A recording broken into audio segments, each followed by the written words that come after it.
We don't want to just end the cycle of homelessness, we want to end the cycle of poverty. Because as long as people are in poverty, that's what's going to hold them back.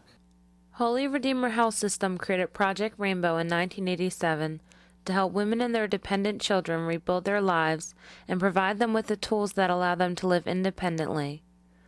Project Rainbow opens its doors to homeless women, offering them transitional housing while helping them deal with issues such as inadequate education, unemployment, substance abuse, domestic violence, and insufficient childcare, giving women the skills they need to create real future plans for themselves and their children.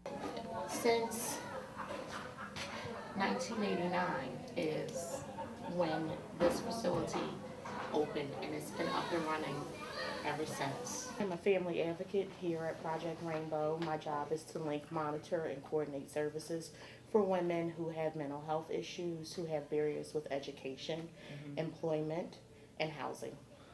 We try to teach the women self-sufficiency here so that they can go out and be independent. And for some, they can move along through the process, but for others, it'll take much more time. There's a group of the population that has suffered significant trauma as children and adults. We gathered some statistics when we were doing our strategic plan, and we saw that 63% of our women had experienced significant multiple traumas as children.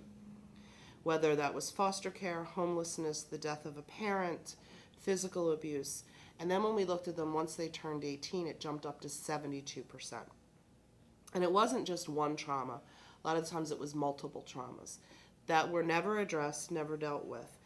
Well, you know, if we all have things that happen in our lives, and if we don't deal with it at some level, whether it's talking, it can hold you back.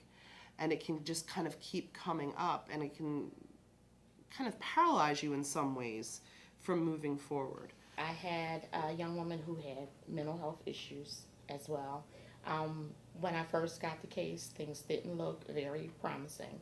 But because she was so acceptable to going through with therapy sessions and wanting to move out of here, to move along, and meeting with me on a regular basis, she was able to do well with her family service plan goals, and she has housing as a result of that.